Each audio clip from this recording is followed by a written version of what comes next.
Ndio Bwana atusaidie kulingana na vile mapenzi yake yako asubuhi ya leo. Kumbuka kusudi letu ni kumwangalia huyu malaika mkuu wa Ufunuo 10. Na tumeona huyu malaika mkuu wa Ufunuo 10 ni Bwana Yesu Kristo. Kwa nini malaika? Kwa sababu ana sehemu ya ujumbe kwa ajili ya bibi harusi. Amen. Ni kumaanisha nini tukijaribu kuleta mawazo hapa na kujenga msingi wetu? Bwana amekuwa mjumbe kati ya wale wajumbe wenye wamekuja kwa katika vizazi 7 vya kanisa. Bwana ndiye amekamilisha. Amen. Na ajabu ni kwamba ukiangalia vile vile yeye ndiye alikuwa mjumbe pale mwanzo, kwa sababu unaona baada ya kujifunua na kuwapeleka Yerusalemu akawaambia sasa ngojeni. Amen. Unakumbuka baada ya kufufuka kwake, unaona, alafu akawa na kipindi cha siku 40 akijiweka wazi katika njia ya ufunuo ili wajue amefufuka. Amen. Alafu akawaongoza akipaa, akawaambia rudini Yerusalemu, mngoje mtashukiwa na Roho Mtakatifu. Amen. Alafu yeye akapaa, wao wakarudi Yerusalemu. Bwana Yesu Kristo asifiwe sana. Amen. Unaona, yeye akawaongoza, alafu Roho Mtakatifu akaendelea. Na tunajua Roho Mtakatifu ni Bwana Yesu Kristo akiwa Roho, of course. Tunajua hayo. Unaona, alafu tunaona katika vizazi 7 vya makanisa hao wajumbe 7 wenye walikuja. Alafu tunaona yeye akiwa mjumbe vile tukubaliana, mkumbuka anasema katika the bridge, ati when the seals are broke and the mystery is revealed, down comes the angel, the messenger, Christ, setting his foot upon the rod and upon the sea with a rainbow over his head. Bwana Yesu Kristo asifiwe sana. So Kristo akiwa mjumbe, ndugu Branham anatuambia kwa ajili ya bibi harusi.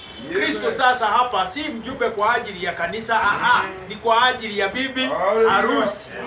Amen.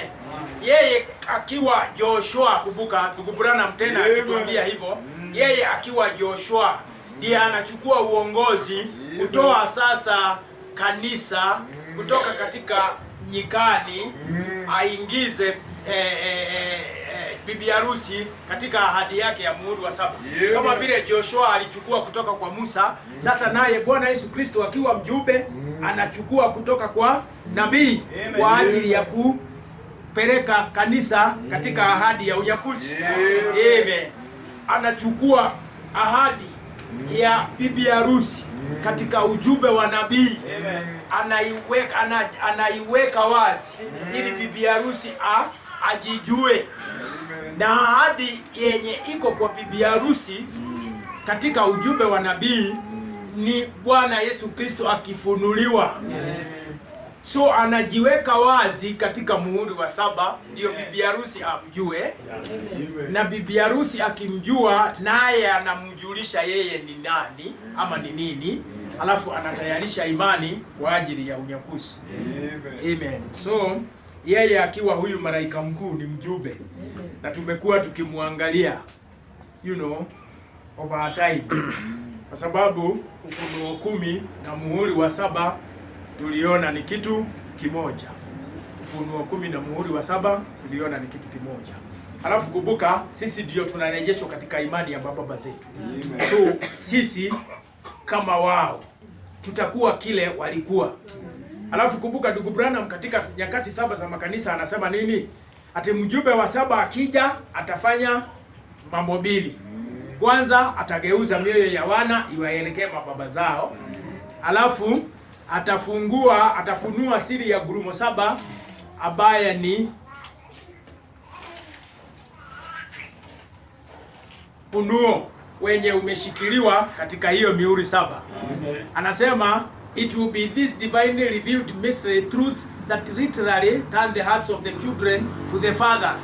Atina ni siri hii kuu ya gurumo 7 ikifunuka, na siri ya gurumo 7 ni siri yenye ilikuwa katika hiyo mihuri 7. Na tunaona wakati mihuri 7 ilifunguliwa ilimuweka wazi Kristo. Kwa hivyo siri ya gurumo 7 ni ufunuo wa Bwana Yesu Kristo katika muhuri wa 7. yeye ndiye gurumo 7. Amen. Kwa ajili ya unyakuzi.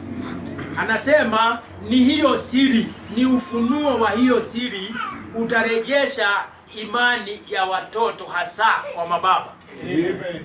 It will be this divinely revealed mystery truths that literally turn the hearts of the children to the fathers. Amen. So ufunuo wa ngurumo 7 unaturejesha hasa katika imani ya mababa zetu kulingana na vile tumeahidiwa katika Malaki 4. Amen.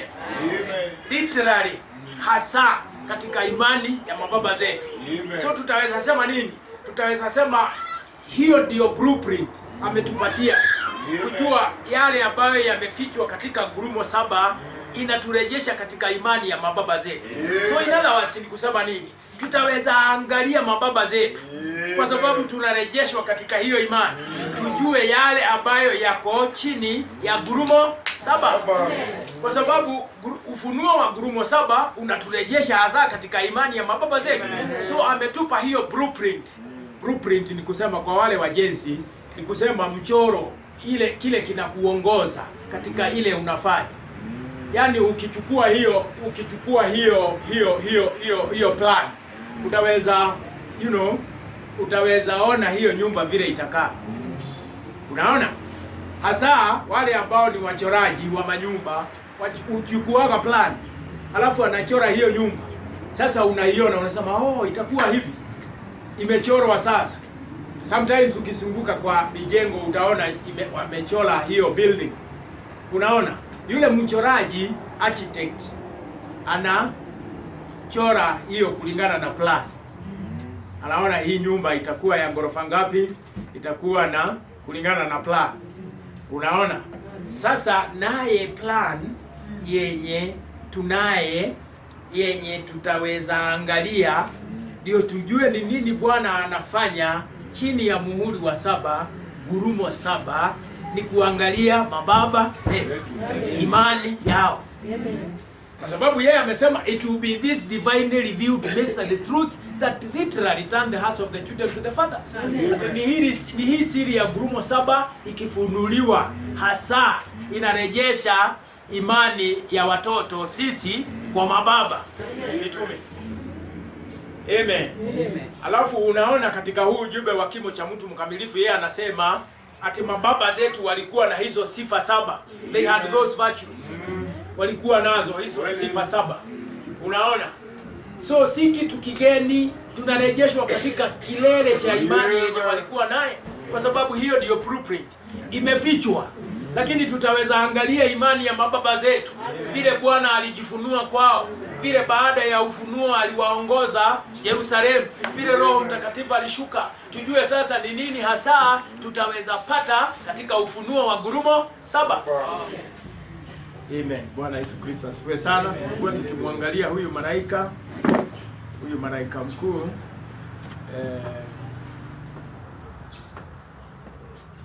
tumekuwa tukimwangalia huyu malaika mkuu na ndio sababu tumesoma yale tumesoma. So kumbuka haja lengo ni nini hasa? Ni kwa ajili ya imani. Kwa sababu vile tumesoma katika Waefeso 4:13 ati till we all come in the unity of the faith. Ati mpaka tufikie umoja wa imani. Hiyo ndio lengo la ufunuo huu wa ngurumo 7. Hiyo ndio lengo la ufunuo huu wa Bwana Yesu Kristo. Ndio tufikie hiyo imani. In other words, tupate hiyo imani ya unyakuzi katika ufunuo wake yeye ngurumo 7 na tufikie huo umoja wa imani. Hiyo ndio lengo. Till we all come in the unity of the faith. Dada ufikie hiyo imani. Ndugu ufikie hiyo imani. Hiyo ndio lengo. Unaona? Hiyo ndio lengo. Alafu unaona mstari wa 14 unasema that we henceforth be no more children. Ndio tusiwe watoto tena. Kiroho tusiwe watoto tena. Tufikie umoja wa imani ndio tusiwe watoto tena. So hiyo mbili unajua hasa kazi ya Bwana wakati huu kwa ajili ya kuandaa unyakuzi ni kulete imani ya unyakuzi wa bibi harusi. afikie kilele cha hiyo imani, ndio asiwe mtoto tena kiroho. Na ukisoma hapo inasema mwenye anatupatupwa hapa na pale na mafundisho, awe ana ufunuo wa mapenzi ya Mungu katika wakati wake, na asimamie hiyo, kwa sababu ndani ya moyo wake ana msingi wa imani. Ana msingi wa imani. Okay, hiyo ndiyo lengo. So here we are, Ufunuo 10. Twende mara moja tukasoma Ufunuo 10. Tulisoma, nitairudia ndio itupe mwelekeo, itupe mwelekeo sababu ya wakati. Kisha nikaona malaika mwingine akishuka kutoka mbinguni amevaa, nikaona malaika mwingine mkuu akishuka kutoka mbinguni amevaa wingu, upinde wa mvua juu ya kichwa chake. Uso wake uling'ara kama jua na miguu yake kama miali ya moto. Alikuwa na kitabu kidogo mkononi kimefunguliwa, na akaweka mguu wake wa kuume juu ya bahari na wa kushoto juu ya nchi. Wa kushoto juu ya nchi. Unaona? Akalia kwa sauti kuu kama simba agurumavyo, na alipolia zile gurumo 7 ikapasa sauti zake. Na tulikuja tukiangalia hayo, those symbols, hizo fumbo. Nakumbuka hizo fumbo, kwa sababu tunaona hili tukio la Ufunuo 10 ni hiyo picha yenye ilipigwa kule Sunset Mountain, katika mlima wa kutua kwa jua. Hii picha tumeiangalia. Hii ndio tukio hiyo unaona katika Ufunuo 10. Hii ndio tukio yenye unaona katika Ufunuo 10. Alipigwa tu kichwa, otherwise kama angepigwa wote ni hiyo unaona katika Ufunuo 10. Unajua hivyo. Amen. Alafu tumekuwa tukichukua hizi symbols. Kumbuka hizi ni symbol. Ni kitu chenye kinahitaji ufumbuzi, interpretation. Na tukaona hiyo itu inaweza fanywa na nabii. Ndio sababu tumekuwa tukirudi kwa ndugu Branham katika jumbe zake atuambie ni nini hiyo inamaanisha nini. Tumeifuata. Tumeona ni kwa nini amevaa weupe huo. Alafu tukaona vile inasema na upinde wa mvua juu ya kichwa chake. Hiyo yote tumepitia. Tumepitia kwa nini uso wake uling'ara kama jua. Nakumbuka. Tukaona miguu yake kama miali ya moto. Unaona? Hapo ndipo pengine tulifika, na ningetaka kurudi kidogo hapo ndio tufanye ile inaitwa background kidogo tu ndio tuelewe. Ati na miguu yake kama miali ya moto. Na tuliona nini? Tuliona ikiongea kuhusu upako wa neno. Naweza sema upako wa neno. The anointed word. Upako wenye umetoka katika ahadi hiyo ya muhuri wa 7. Upako wenye umetoka katika hilo neno. Anointing, that anointing. Upako wenye ulitoka katika that anointing. Wenye umetoka katika ahadi hii. Kwa sababu ni katika miguu yake ana miali wa moto. And his feet are pillars of fire. Miguu yake. Na tuliona mambo mawili muhimu sana hapo. Kitu cha kwanza ni miguu yake kama miali, pillars. Na tunajua mwali wa moto ni moja, si miwili. So pillars, kwa nini miali ya moto? Ni kumaanisha nini? Ni vile ungewaza juu yake. So tukiongea wazo letu linakuja kwa huo upako wa mwali wa moto, that anointing of the pillar of fire. Huo upako ukiwa katika miguu yake. Huo upako ukiwa katika miguu yake. Kwa sababu haiwezi kuwa miali, ni mmoja. It has always been one pillar of fire. So iko katika miguu, na miguu ni miwili. So in other words we can say ni upako ukiwa katika miguu yake. Upako wa mwali wa moto ukiwa katika miguu yake. Hatukaona miguu kama vile ndugu Branham anatuonyesha ati miguu ya Joshua pale ilikanyanga, alitoa possessi miguu akatoa. Kumbuka hata tuliona Ibrahimu akiambiwa tembea tembea, akatembea tembea akitoa. Pale Joshua angekanyanga, alitoa. Unaona? Possessing kumaanisha kutoa huko. So huo upako chini ya muhuri wa 7 ukitoa possessing. Hilo ndilo ningetaka tuelekeze wazo letu hivyo. Upako mwali wa moto katika miguu ni huo upako wa mwali wa moto. Nakumbuka huu mwali wa moto ni nani? Si ni Bwana? Amen. So ni upako wa huyu malaika mkuu. Ni upako wa Bwana.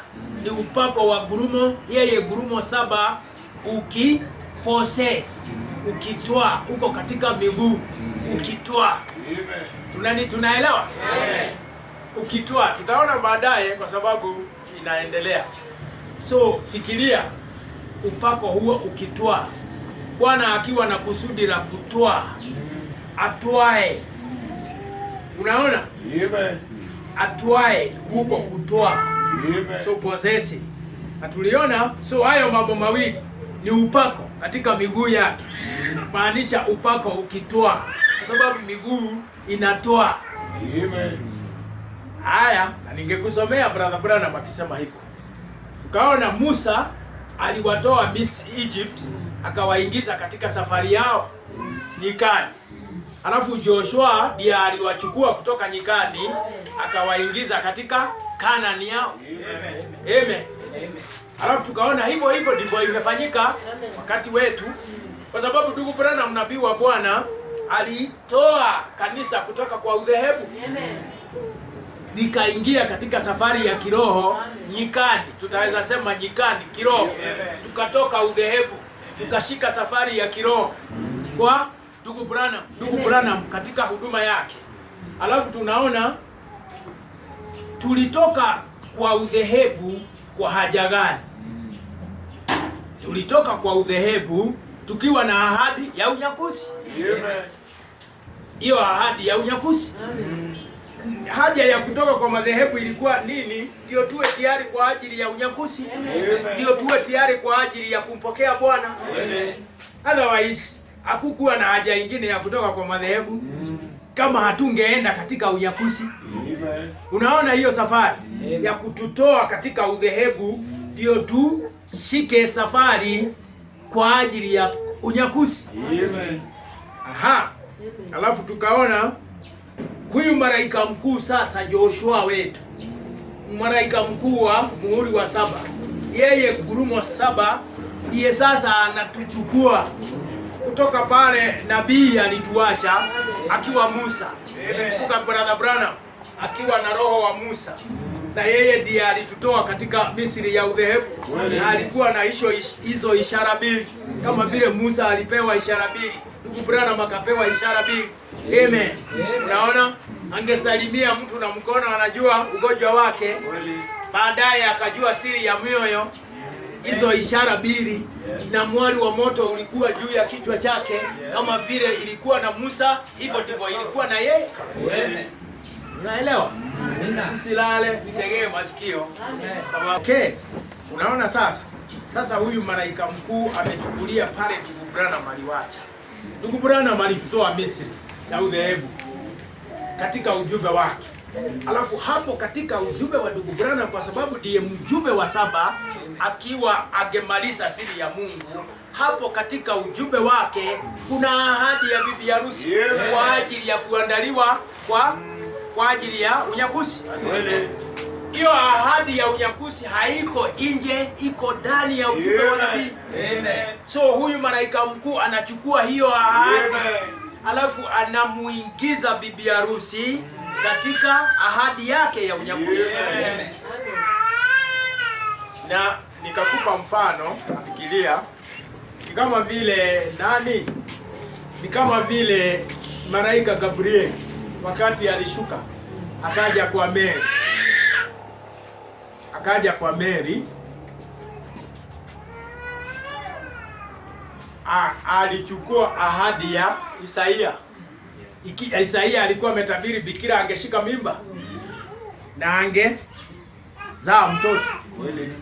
Wakati malaika Gabrieli alikuja, hakuja na ahadi nyingine, hakuja na neno lingine, alishika hilo neno alafu akalete kwa Mary. Unaona, alishika hilo neno alafu akalete kwa Mary. In other words, sasa hiyo ni ahadi ya unabii ikitimia, bikira kushika mimba. So naye huyu malaika mkuu anashika ahadi ya unyakuzi katika neno la nabii. Ujumbe wa nabii, ahadi ya bibi harusi kwa ajili ya unyakuzi, sasa ndiye anakuja naye. Na ahadi ya bibi harusi katika ujumbe wa nabii ni Ufunuo 10. Amen. Ni Ufunuo 10. Okay. So huyu malaika mkuu ndiye anashika bibi harusi, ama anatushika ndio tuende tuingie katika ahadi ya unyakuzi. Ahadi ya unyakuzi. Okay. Hapo tuliona Sunday hiyo miguu yake kama miali ya moto. Miguu yake kama miali ya moto. Alafu tumesoma hata alikuwa na kitabu kidogo mkononi kimefunguliwa. Unaona?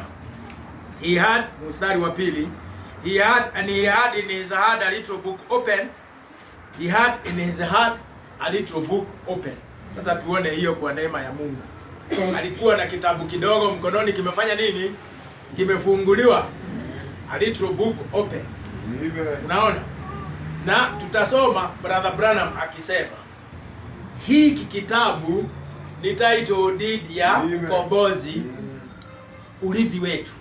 Ina ni title deed ya ukombozi wetu. Ni title deed ya urithi wetu. Hiki kitabu kiko mkononi mwake. Ni title deed ya ukombozi wetu. Tutasoma baadaye. Na ni urithi wetu. Unaona kiko mkononi. Kiko mkononi. Unaona? Na tuliona kitu hapo Sunday, mkononi. Sababu tunaona Biblia ikisema wakati Bwana alikufa na akafufuka alienda katika mkono wa kuume. Mkono wa kuume, Brother Branham akatuambia ni nguvu na mamlaka. Alienda katika nguvu na mamlaka. Bwana Yesu Kristo asifiwe sana. So kiko mkononi, na tukaona Sunday kitabu kikiwa mkononi. Maanisha nini? Nguvu na mamlaka ya kukitumia. Kitabu kiko mkononi, kimefunguliwa mkononi mwa huyu malaika, na kimefunguliwa mkononi. Nguvu na mamlaka ya kutumia. Yaani ni nini? Kwa sababu ukirudi katika ujumbe huu wa kimo cha mtu mkamilifu, kama ningekuwa naye ningekusomea. Unaona ndugu Branham akiongea kuhusu kifunguo chenye alitumia kufungua hicho kimo, aonyeshe hicho kimo. Na anasema kifunguo ni imani. Bwana akilete ufunuo wake. Na huo ufunuo unapea bibi harusi imani ya kuweza kufanyisha kazi ahadi yake. Unaona mkononi. Yaani bibi harusi ana nguvu na mamlaka. Lakini anaweza ifanyisha kazi kwa imani. Mkono, mamlaka yake, nguvu na mamlaka yake iko mkononi. Kitabu kiko mkononi, na tumeona hicho kitabu ni title deed ya ukombozi wetu. Tumekombolewa. Wewe umekombolewa. Mimi nimekombolewa. Tutahitaji kudhihirisha ukombozi wetu. Si neno tu la kidini kujifunza tu ati tukae hapa kwa sababu sisi ni waaminio, lakini bibi harusi ataingia katika huduma ya mvuto wa tatu. Na huduma ya mvuto wa tatu inadhihirisha kweli yeye ni bibi harusi mwenye amekombolewa. Kumbuka huduma ya mvuto wa tatu inalete wazi madhihirisho ya wana na binti wa Mungu. Wana na binti wa Mungu anaonyesha kweli amekombolewa. Unaona? Hiyo sasa uwezo huo wa kudhihirisha kile ambacho ameahidiwa na amekipata kwa imani, Bwana akimfunulia. Amen. Hallelujah. So kiko mkononi, alafu tunaona kimefunguliwa. Uliona kumaanisha sasa huo ufunuo uko wazi. The revelation is to use that power and authority is already released. Kimefunguliwa kumaanisha ufunuo wa ngurumo 7 chini ya muhuri wa 7 kwa ajili ya imani ya unyakuzi kwa bibi harusi uko wazi. Na bibi harusi anaweza kuupata. So ni wewe na mimi tuende kwa huyo malaika, kama vile tungesoma baadaye, tutaweza soma jambo, nenda kwa huyo malaika uchukue hicho kitabu chenye kimefunguliwa. Kumaanisha wewe na mimi tutaweza pata ufunuo kwa ajili ya kujiandaa sasa kwa unyakuzi. Ufunuo umewekwa wazi, hakuna kizuizi. Amen. Muhuri wa 7 umevunjwa. Sasa wewe na mimi tutaweza pata kile ambacho kilikuwa chini ya muhuri wa 7 kwa sababu kitabu kimefunguliwa. Na hicho kitabu, kumbuka, ndio title deed ya ukombozi wetu.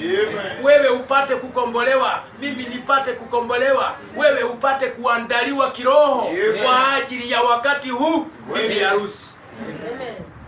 Kiko wazi, tuliona Sunday. Kiko wazi. So huo ufunuo umeachiliwa. Na kuna kitu cha muhimu sana hapo, dada ndugu, na tutakiona baadaye. Ufunuo huo kuachiliwa ni kumaanisha Mungu anaweza kupa imani. Mungu anaweza tumia nguvu yake, mamlaka yake. Huyu malaika mkuu ana nguvu na mamlaka yake. Ngoja nirudi pale nilisema, wakati Isaia alikuja kwa Mary angeamini hiyo Isaia alimwambia ingetendeka. Isaia huyo malaika alikuwa na nguvu na mamlaka ya kumpatia hicho ambacho alimletea. Hiyo sababu alimwambia kubarikiwa ni wewe. Blessed art thou among all women. Kubarikiwa ni wewe. Wewe ndio utatimiza hiyo unabii wa Isaia. Hata bikira angeshika mimba. Mary akamuuliza itawezekanaje na mimi sijajua mwanaume? Akamwambia Roho Mtakatifu atakuzingira na aliye juu sana atakuja juu yako. Unaona? Kweli. Angezaa mtoto kwa nguvu ya Mungu. Malaika alikuwa na hiyo mamlaka. Malaika alikuwa na hiyo mamlaka, angemwezesha. Ya Mary yake ilikuwa ni kuamini. Aamini. Unaona, Mary akiamini, malaika akiwa na nguvu na mamlaka. Tunasema ufunuo huu uko wazi, na mamlaka ya kulete itimie yale amesema imeachiliwa. Malaika huyu malaika ana sehemu yake na anatumia nguvu na mamlaka. Si tuliona huyu ni nani?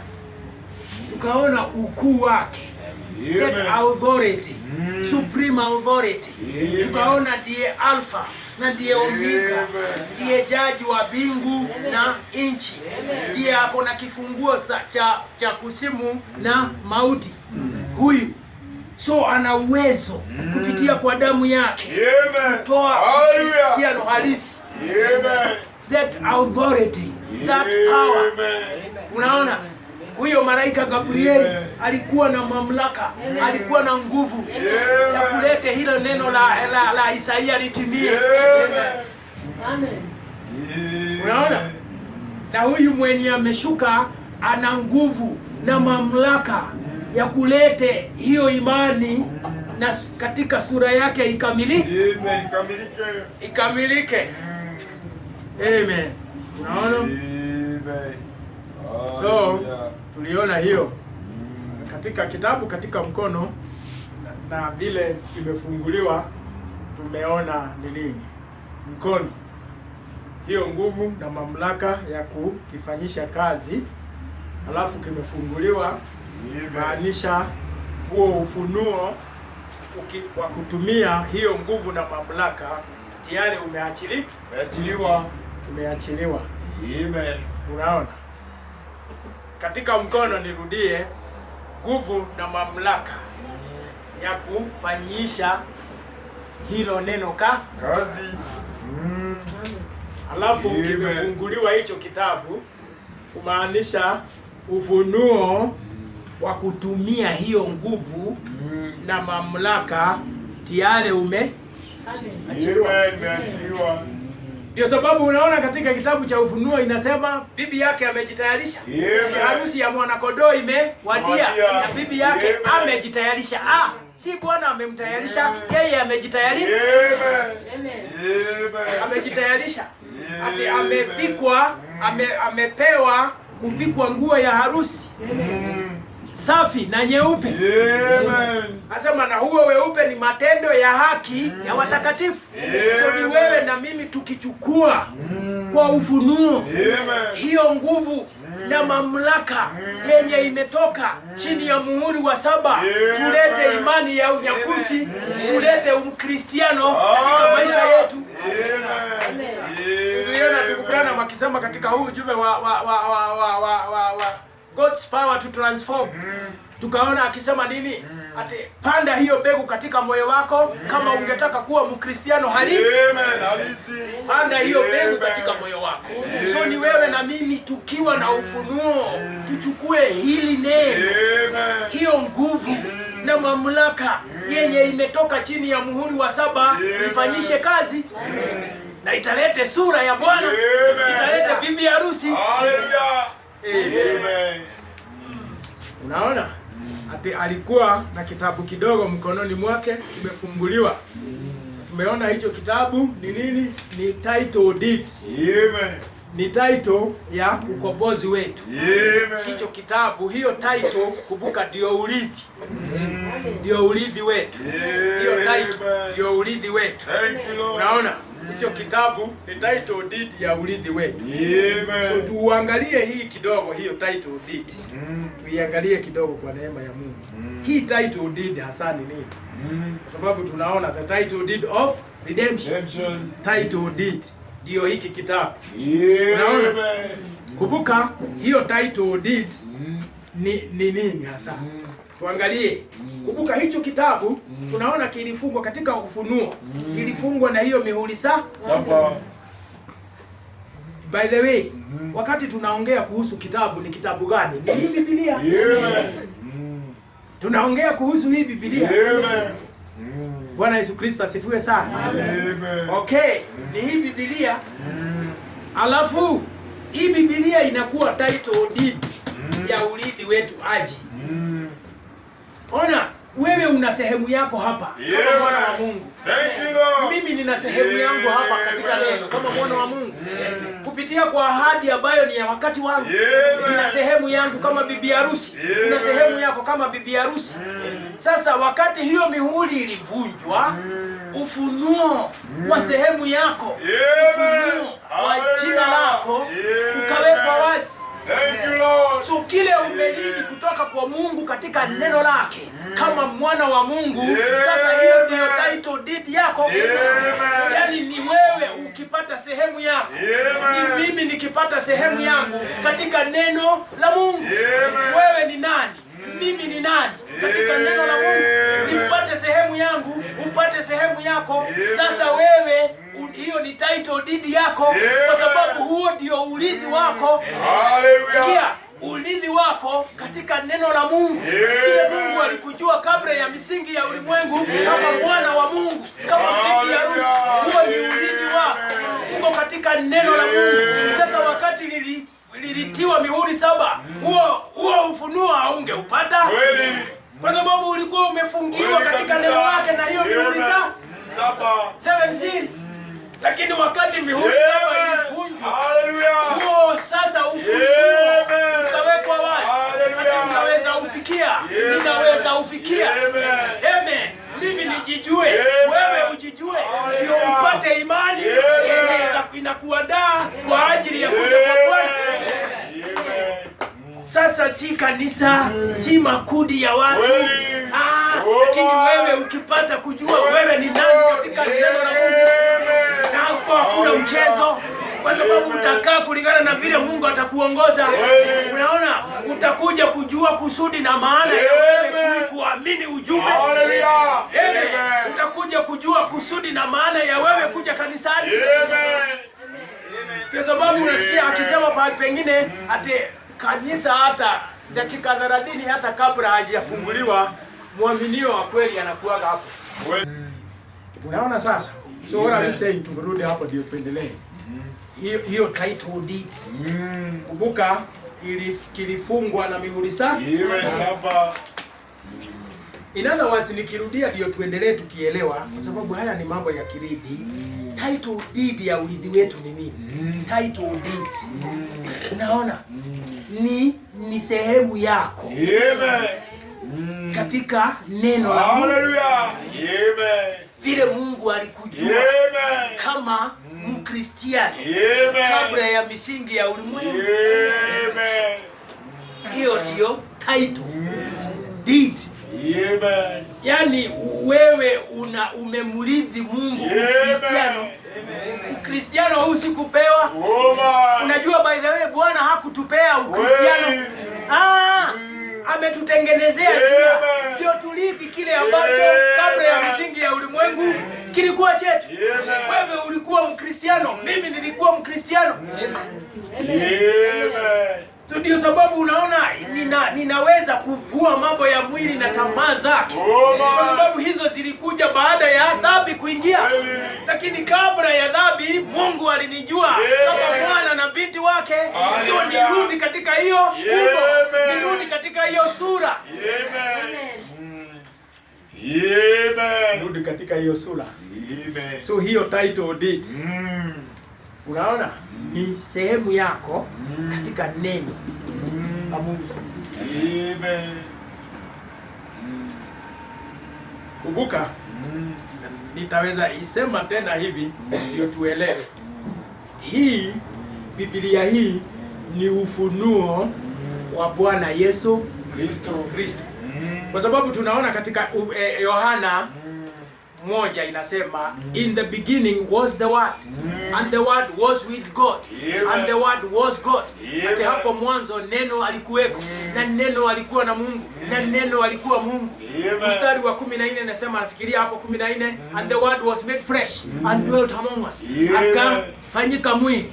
In other words, akazaliwa na mwanamke. Na unajua sisi ni sehemu ya huyo neno. Ni sehemu ya Kristo. Hallelujah. Sisi ni sehemu ya Kristo. Ni sehemu ya neno. So in other words, inasema kama Biblia ni ufunuo wa Kristo, sasa ndani ya Kristo wewe na mimi tuko. Basi Biblia inafunua ni ufunuo wetu wewe na mimi kama bibi harusi wa Kristo. Kwa sababu wakati Biblia inamuweka wazi Kristo na tuko ndani yake, kama sisi ni sehemu ya Kristo. Biblia inasema sisi ni sehemu ya mwili wake. Wewe una sehemu, mimi nina sehemu. Kwa hivyo pale Kristo anawekwa wazi, wewe na mimi tunawekwa wazi vile vile. Kwa sababu huwezi kumpata Kristo bila bibi harusi wake. Amen. Kwa hivyo wakati Biblia inamfunua Kristo, inakufunua wewe na mimi. Wewe na mimi. Amen. Inakufunua wewe na mimi. So, unaona? Title deed ya ukombozi wetu, urithi wetu. So, hiyo title deed ni sehemu yangu yako katika hili neno. Nakumbuka hili neno lilitiwa mihuri 7.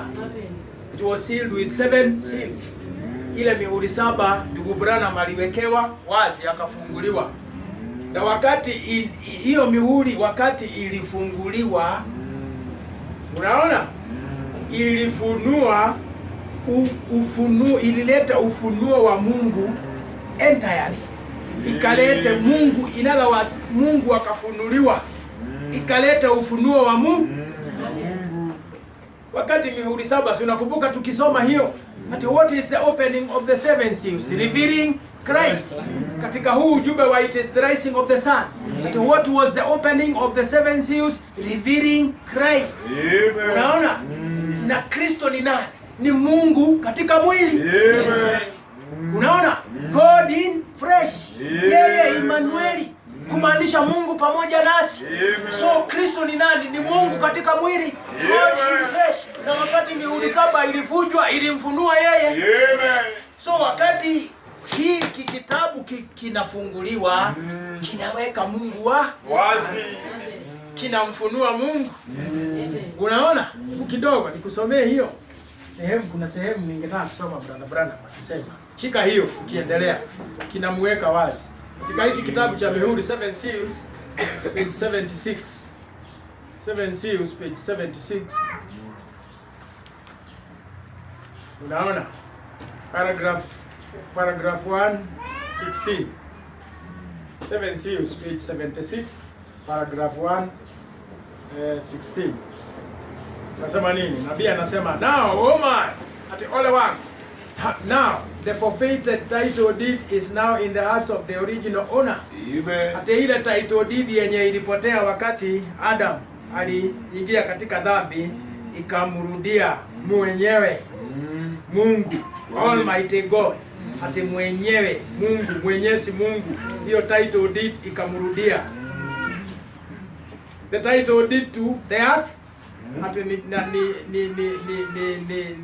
title ya dunia, and to eternal life, title ya uzima wa milele. When Adam forfeited it, ati wakati Adam aliipoteza kwa dhambi, then Satan's dirty hands could not take it.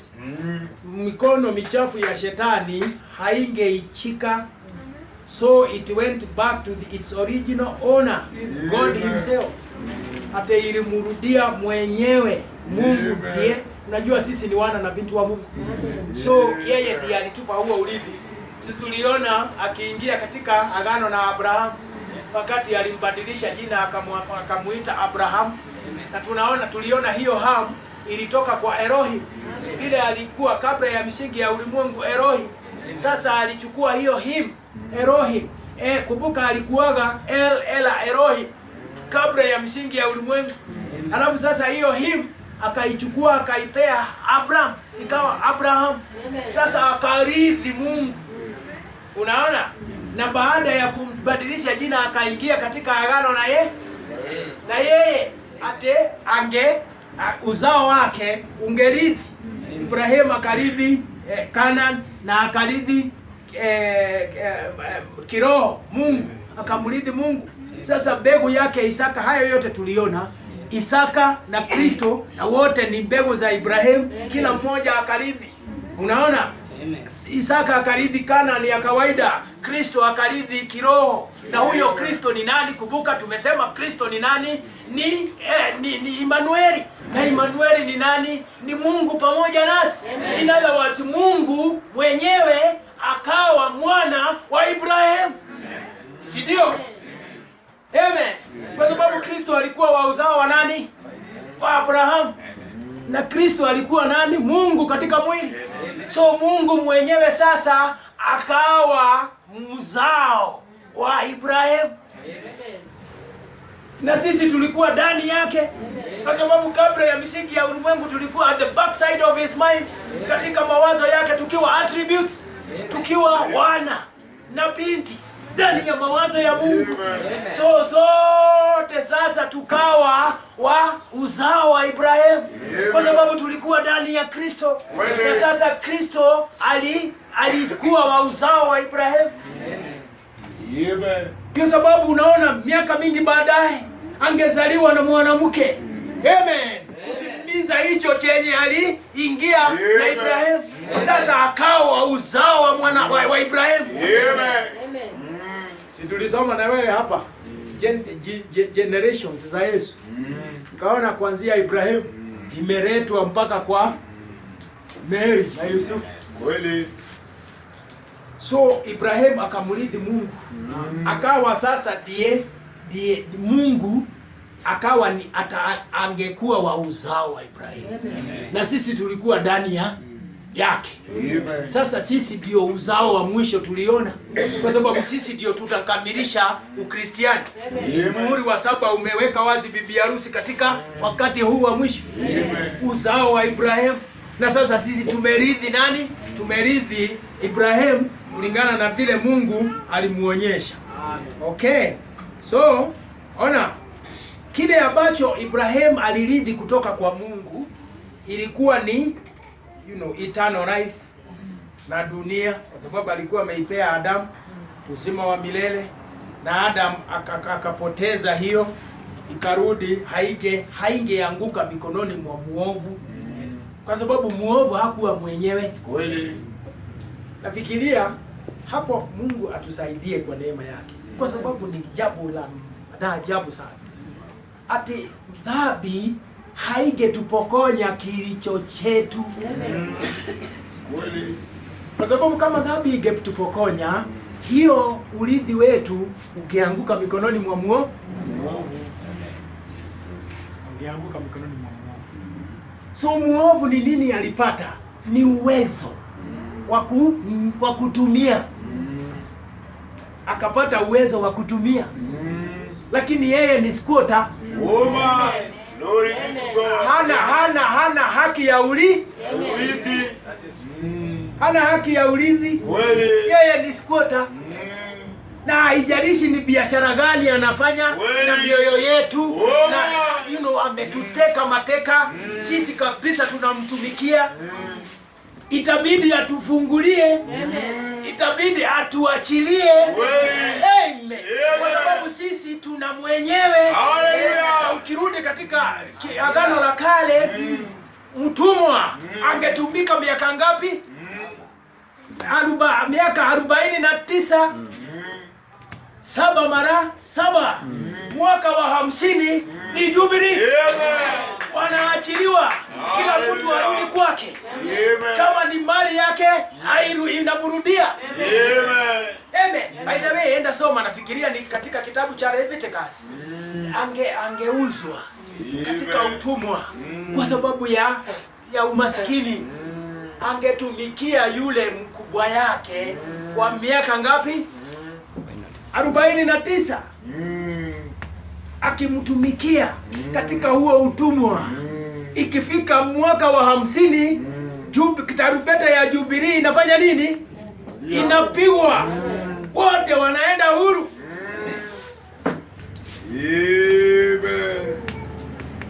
Wote wanaenda huru. Unaona? Sasa ona, tarumbeta hiyo ikapigwa. Na sasa hii ni tarumbeta ya Injili. The Gospel Jubilee. Tarumbeta ya Injili. Yeye imetuweka huru. Na kwa sababu sisi ni warithi. Bwana na binti wa Mungu. Hana haki ya kutufungwa katika utumwa wake. Dada, usikubali ya kufunge kwa mambo ya dunia na hiyo zo shida za mwili. Ndugu, usikubali. Jifungue. Kwa sababu wewe una urithi wako. Urithi gani? Eternal life. Uzima wa milele. Na huo uzima, ona, unatoa tabia yake. Sasa uwe Mkristiano. Sasa uwe mwana wa Mungu. Sasa upate kile ndugu Branham, nabii wa Mungu, alileta katika ahadi ya neno. Unaelewa? Una haki. Una haki ya kusema imetosha. Kweli. Haleluya. Una haki ya kusema mimi ninarudi kwe. Na kwenu ni wapi?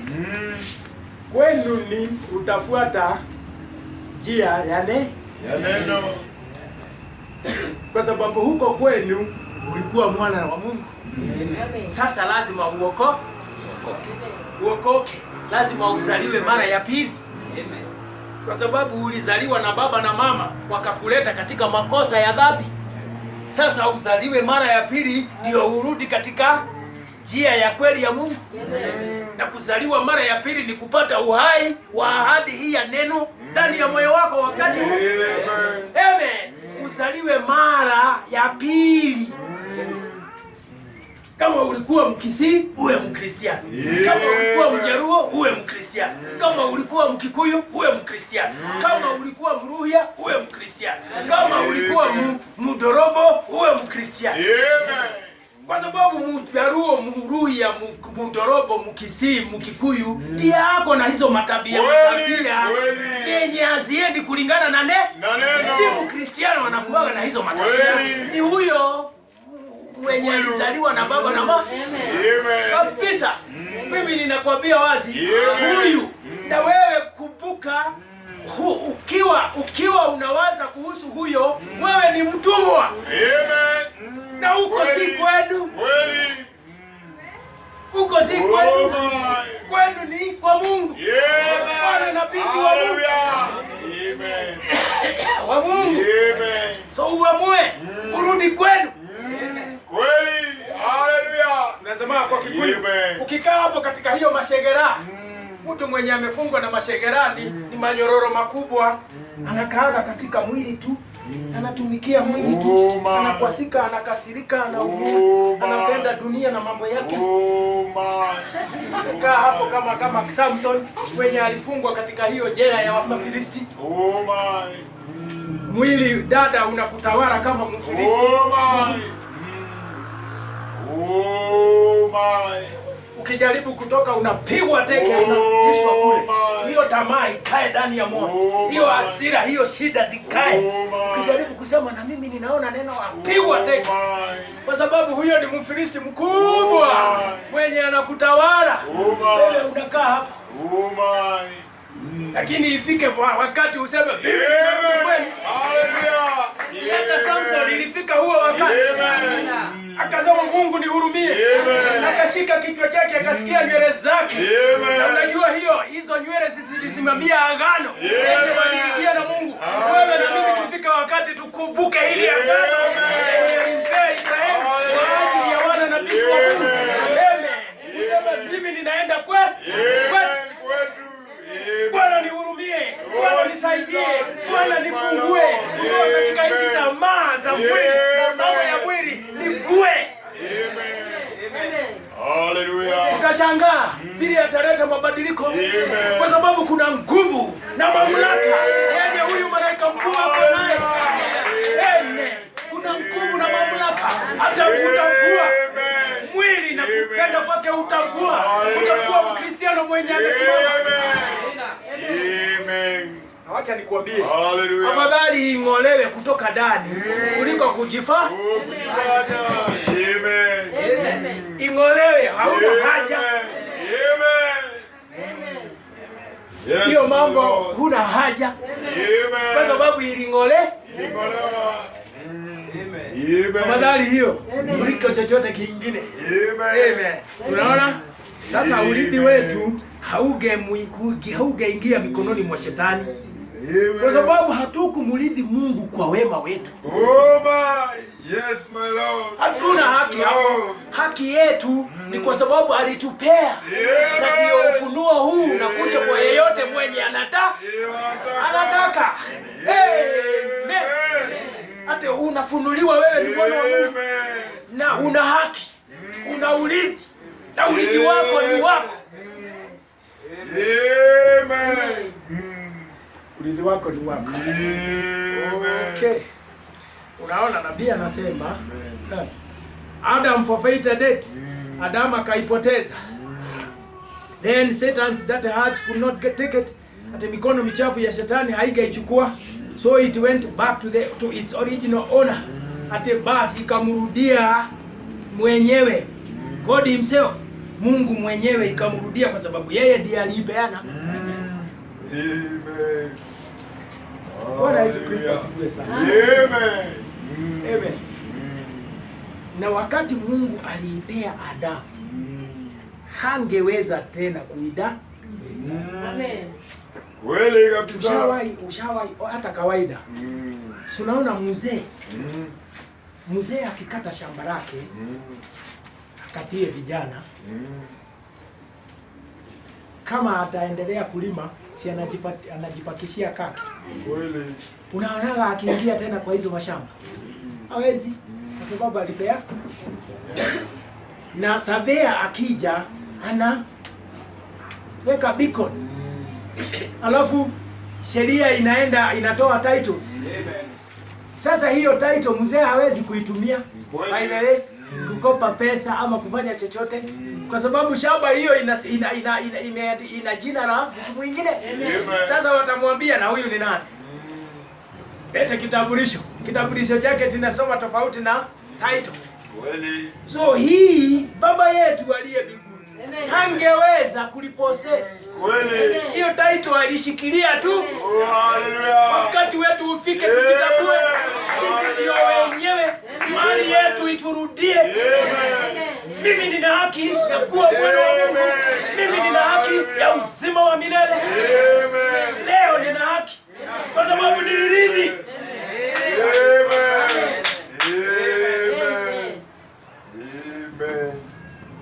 Na si uzuri wangu. Hata kama mimi ni chongo. Hata kama ninaenda nikipapasa. Ni yangu. Kwa sababu nilirithi. Hakuona uzuri hata anipe. Kama ingekuwa ni uzuri, si Lucifer alikuwa mrembo, mwenye hekima na mwenye kuona vile anaweza pata maendeleo. Si aliangalia ufalme wa Mungu akasema nitaweza mara 10 kuwa na ufalme mwenye unametameta mkuu kuliko huyu. Akafanya nini? Aka influence malaika karibu wote wamfuate. Biblia inasema wakaenda kule kaskazini kutengeneza ufalme, kuweka ufalme wake. Unaona? Lakini hakuwa na haki. Kwa sababu dunia haikuwa yake, hata yeye alikuwa kiubaji. Ndio Mikaeli alimfuata, akapigana vita. Na Mikaeli alikuwa nani? Huyu Kristo. Unaona? Kristo akafuata ulimi wake. Hakukuwa kuwe na ufalme mwingine isipokuwa ufalme moja wa Mwenyezi Mungu. Mikaeli akamfuata akamtorosha. Unaona? So what are we saying here? Tunasema nini hapa? Urithi wetu haungeweza kuenda kwa Mungu ati apee mwingine. Na ndio sababu ametutafuta. Ndio sababu ametulete tuweze kujua mapenzi yake katika neno wakati huu wetu, kwa sababu sisi ni wa uzao wa Ibrahimu. Si wema wetu. Lakini lazima sasa tuamke. Ndani ya mioyo yetu tuamke. Tudai kilicho chetu kutoka kwa Mungu. Kama kuna Ukristiano wakati huu ni upate. Kama kuna uweza wa kuishi mapenzi ya Mungu wakati huu ni upate. Ni nini kinaweza nifungia? Hakuna. Yes, my Lord. Hakuna. Amen. Hallelujah. Brother, unasema nini? Unasema God himself, we are going to find it. Tutaipata hiyo just in a minute, kwa dakika tu. There he sits on the throne. Tunamuona yeye Mungu akikaa katika kiti cha enzi, with it in his heart, akiwa na hiyo title deed katika mkono wake. Ukisoma katika kitabu cha Ufunuo unaona ako na hicho kitabu katika mkono mwake. Unaona the title deed hiyo, cheti cha kumiliki. Brother Branham claps his hands together. Amen. 2 times. Brother Branham. Anasema that makes me feel religious. Amen. Inanifanya niwe nisikie hali ya kidini, hali ya the title deed to eternal life, ate urithi wa uzima wa milele, title ya urithi wa uzima wa milele. Abstract title deed to eternal life. Ate ni title yenye haina swali. Really? Unajua kumbuka kwa nini anasema abstract? Anamaanisha nini? Abstract inakuwaga nini hasa kwa title? Title itaweza kuwa iko lakini imefungwa na maneno. Unasikia hiyo title, ukienda kwa mzee, na hii title ya shamba letu iko wapi? Nakwambia, unakumbuka tulikopa pesa ya KCB, tukakopa pesa ya sasa tulipeana pahali isimamie. Ukisikia hiyo kusimamia, hiyo ni kumaanisha hiyo title imefungwa, kwa sababu haiwezi patikana, imefungwa kwa bei kama popote penye ilisimamia. So hii yetu ni ina abstract. Abstract ni kumaanisha imefutiwa madeni yote, haina deni. Na hiyo sababu alimwaga damu. Unaona, akamwaga damu yake ndio ioshe haki yetu ya kumiliki, kutoa urithi wetu, kuwe hakuna kisuisi. Ati dada, unaweza kwa imani pata kilicho chako, kwa sababu hakuna deni. Yesu alilipa deni yote. Amen. Unaona? Ni abstract title deed. Ni title yenye haina deni. Haina. Unaona? Na kwa neema ya Bwana imani yetu inakuwa kuelewa haya. Siku moja tutakuja kuitoa. In other words, ahadi zote Mungu ametoa kwa ajili yako, kwa ajili yangu katika neno lake utazidhihirisha. Kwa sababu unaona ndugu Branham anasema katika ujumbe pahali pengine, ate wale wangu bibi harusi akijijua yeye ni nani, ate unyakusi na anasema atajijua yeye ni nani, na unyakusi utafanya nini? Utaondoka. Unyakusi utaondoka. Amen. Okay. Sikiza. Abstract title deed to eternal life. Ati ni title ya urithi isiyo na deni. When Adam forfeited it for wisdom instead of faith, wakati Adam alipoteza akitafuta hekima, akitafuta ujuzi badala ya kukaa na imani, it went back to the hearts of the owner, Almighty God. What a great thing. Ilimrudia Mwenyezi Mungu mwenye alikuwa mwenyewe the original owner. Mwenyewe ikamrudia. Unaona? Pia anaendelea kusema all right. Ati unaona waiting, ikigoja. What's he doing? Inafanya nini? It in the hearts of God. Ati sasa ilikaa mikononi mwa Mungu ikigoja. Waiting for the redemption claims. Ikigoja madai ya ukombozi. Ikigoja idaiwe. Wenyewe wakuja waichukue. Wadai mali yao. Ikigoja. Unaona? He made a way of redemption. Ati alifanya njia ya ukombozi. He made a way back, and someday the Redeemer is to take it back. Ati alifanya njia na siku moja mkombozi ataitwa. You see where we are getting to now? Unaona pale tunawadia. We'll watch this fellow sitting upon the throne, all right, waiting for redemption claims. It's redemption. Ati tukimwangalia huyu mwenye ameishikilia akigoja idaiwe. Unaona? Pia anasema, what is this book of redemption? Ati kitabu hiki cha ukombozi ni nini? This title deed, hii title, abstract title deed, hii title yenye haina deni. You say abstract, ati unaweza sema ni abstract, haina deni. What does an abstract mean? Ati abstract inamaanisha nini? Means it is searched all the way back to its beginning. Like that little drop of ink this morning, when it struck that bridge, it went all the way back. And when sin has been confessed and fallen into the blood of Jesus Christ, oh my, it gives an abstract right straight back to the Creator again. You become a son of God. Abstract title deed is held in the hearts of the Almighty. Oh my, unasikia? Ati haina deni, ati imeangaliwa kutoka mwanzo. Unaona? Na ni deni gani ilikuweko? Ni deni ya dhambi. Ni deni ya dhambi. Unaona? Alafu Kristo akamwaga damu. Hallelujah. Kristo akamwaga damu. Na hiyo damu ina uwezo. Ikavunja hiyo. Hallelujah. Si sasa dhambi inavunjwa, ilivunjwa. Haiko tena.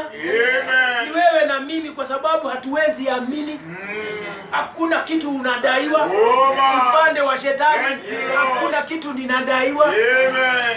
Naweza niuliza ndugu mmoja, na wale wenye hawajaokoka tayari uokovu wao umenunuliwa kweli, lakini hawawezi okoka kwa sababu hawana haja. Hawana haja. Walimwengu unafikiria wana haja? Hana haja. Lakini akiwa na haja amkaribie Mungu ataokolewa. Kwa sababu deni ililipwa. Deni ililipwa. Haleluya. Oh, sikiza ndugu Branham vile anasema imesachiwa. Yaani imepitiwa kuonekana kama kuna kadeni, kuna chochote, kuna kaupungufu, kuna kadai. Hakuna. Kwa sababu tunaongea kuhusu hii damu. Kuhusu uwezo. Na imeondolewa. Thank you Lord. Amen. So iko vile ilipewa Adam. Amen. Amen. Kwa sababu damu ilimwagwa kuiosha. Hallelujah. Amen. Sasa Branham anasema nini? Ati all the way back again, mpaka mwanzo kule, when sin has been confessed, unasikia? Ati na wakati dhambi inakiriwa. So dada ndugu, ukikiri makosa yako, ukikiri dhambi yako kutoka kwa moyo wako, basi unaona? Basi hivyo ni kusema nini? Kazi itaanza kuosha, kuondolea chochote ambacho kitakukwaza katika maisha yako ya Ukristiano. Unaona? Ninatakiwa nililie nafsi yangu, kwa sababu haya yenye tunaongea juu yake si mambo ya kukula na kukunywa na kuvaa. Tunaongea kuhusu uzima wa milele.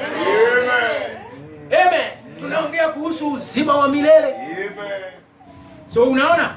That title deed to eternal life, abstract title deed. Adam, okay, sawa. Unaona? Anaendelea kusema, okay. Anasema means it's searched all the way back to its beginning, like that little drop of ink this morning. Inasachiwa, inaangaliwa, inawekwa, ina nguvu ya rangi, ina nguvu ya kuondoa dhambi. Hiyo title anasema okay, anasema hivi, and when sin has been confessed and falling into the blood of Jesus Christ, at oh my, it gives an abstract right straight back to the Creator again. Ati hiyo damu dhambi ikikiliwa, inawekwa kwa damu ya Bwana, ati inaondoa deni. Unaona? Inaondoa deni. Hiyo dhambi kwanza ni kuonyesha kitu hapa. Brother Branham anasema, wakati anasema right straight back to the Creator again, unaona, you become a son of God. Abstract title deed is held in the hearts of the Almighty God. Sasa deni inaondolewa. Na dhambi wakati inakiliwa inaendaga wapi?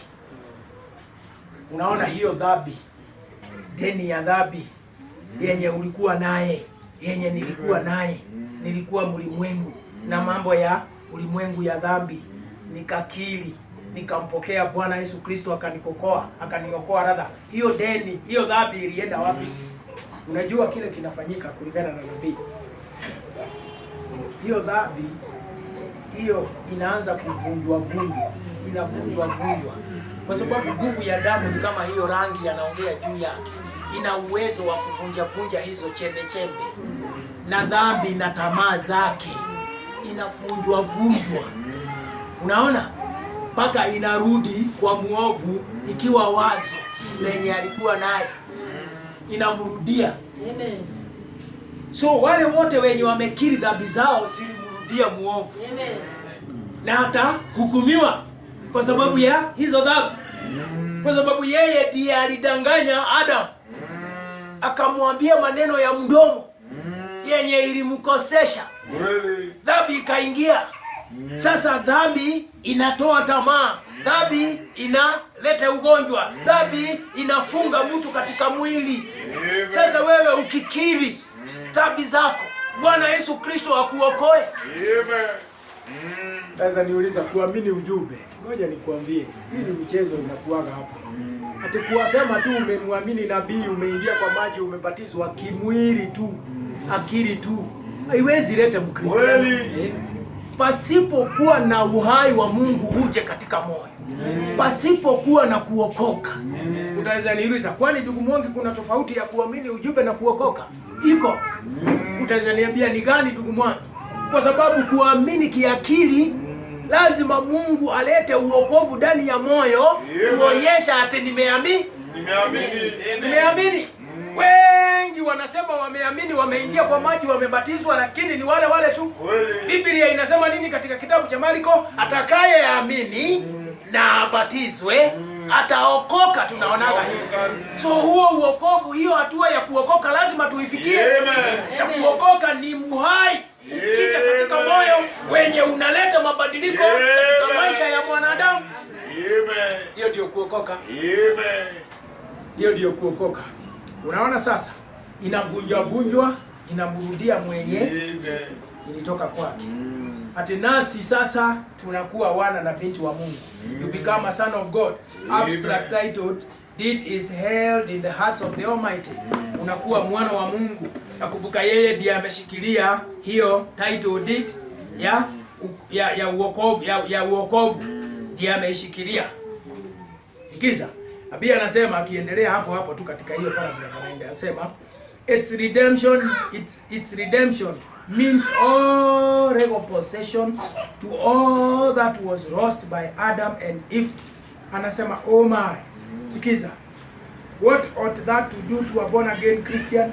Its legal possession to that abstract deed, title deed of eternal life, means that you possess everything that Adam and Eve lost. Anasema, what of it, brother? The possession of that deed. Unaona? Hata sasa wewe na mimi tuna haki kisheria. Tuna haki kulingana na neno. Ya sasa ni yetu. Sasa ni mali yetu. Sasa urithi wetu umeturudia. Yale Adam alipoteza, sasa imetufanya nini? Imeturudia. Unaona kile kinatufunga ni hiyo hali ya kutokuamini. Kweli. Imani yetu. Ati hiyo ni kweli. Saa ingine ninajaribu kidogo, saa ingine ninashindwa, lakini ni kweli. Unaona? Hiyo title deed, brother Branham anasema hivyo. Ni pahali pako. Pahali pangu katika neno. Na uwezo na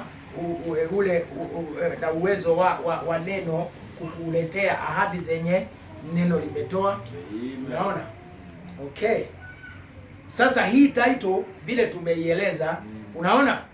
Inashikilia ufunuo wa kwa sababu sisi tuko ndani ya Mungu. Hivyo ndivyo tulikuwa. Sinakumbuka tulikuwa katika mawazo yake. At the back side of his mind. Tukiwa attributes. Tulikuwa ndani yake. Katika mawazo yake. Sasa hii title ina ufunuo wa uungu. Ufunuo wa uungu umewekwa wazi. Ni ufunuo wa Kristo. Ufunuo wa uungu ni ufunuo wa Kristo. Na ndiye neno lililopakwa ahadi, huyo logos. Sangine uelewi ninasema nini. Unaona sasa imemweka wazi Kristo. Imemweka wazi Kristo katika upako huu. Upako, the anointed one. Yeye akiwa neno aliyepakwa sasa. Tunamjua Kristo leo. Huyu neno. Amen. Tunamjua Kristo leo. Huyu neno. Unaona? Inafunua uungu. Na tulikuwa ndani ya Mungu. Nakumbuka ilifichwa ama ilikuwa imefungwa, ilifichwa kabla ya misingi ya ulimwengu. Ilikuwa imefungwa, imefichwa. Lakini sasa kwetu wewe na mimi, hiyo pasia inaondolewa. hiyo yenye ilikuwa imemficha Mungu ndio nisimpate katika njia ya ufunuo. Hiyo pasia inaondolewa. Na wakati hiyo pasia inaondolewa, ni nini kinafanyika? Tunamuona Mungu katika hatua tatu akishuka. Yaani tunapata ufunuo wake. Mungu akishuka katika hatua zake tatu. What are we saying by the way? Tunasema nini? Tuendelee kwa neema ya Bwana. Unaona? Tunamuona Mungu katika hatua zake tatu akishuka.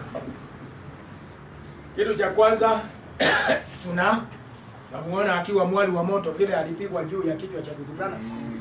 Huyo katika mwali wa moto. Kwa sababu hapo ndipo alianza na nabii. Unaona?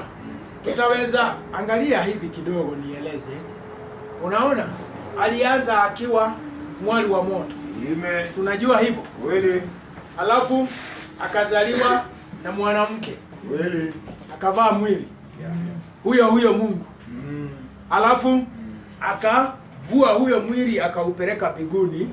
Akarudi akiwa Roho Mtakatifu. Roho wa Mungu.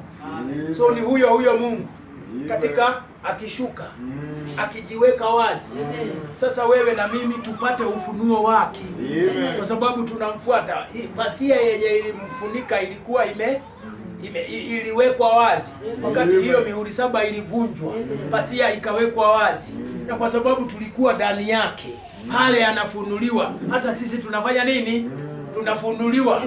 Ndio sababu unaona ufunuo wa muhuri wa 7 unatujulisha sisi ni akina nani katika mpango wa Mungu. Wewe unajijua, mimi ninajijua. Wewe unajielewa, mimi ninajielewa.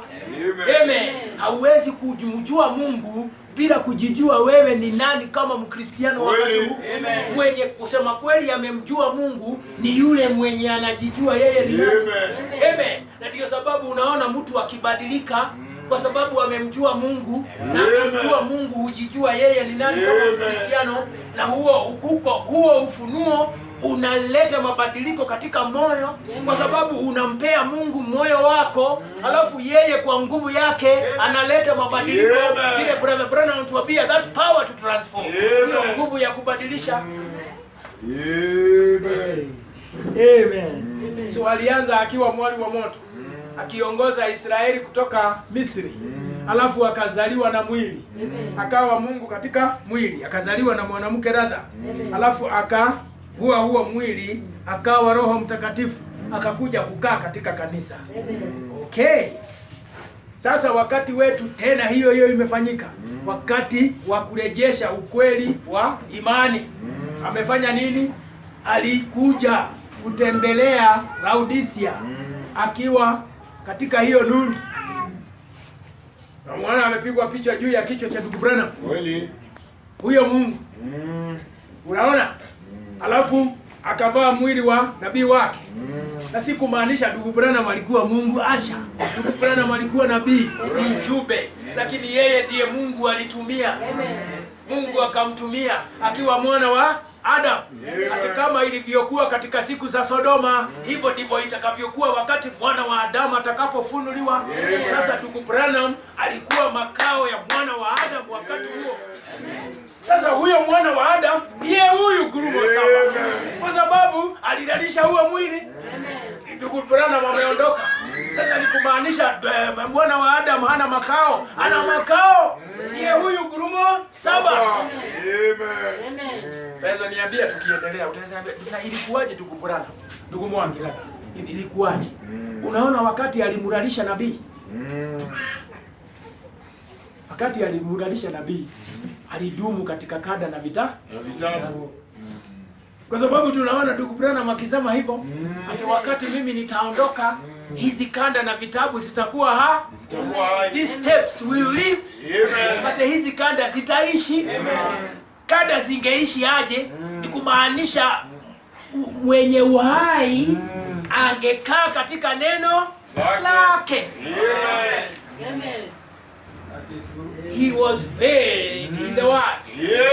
Akatiwa pasi ya neno. Akakaa hivyo mpaka mwaka wa 77. Kwa sababu ndugu Branham alikuwa amesema bibi harusi angeenda katika unyakuzi.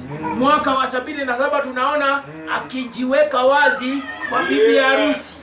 Ndio kutoka katika neno lake, kutoka katika kanda, akijiweka wazi kwa bibi harusi. Hiyo ninakwambia ni kweli.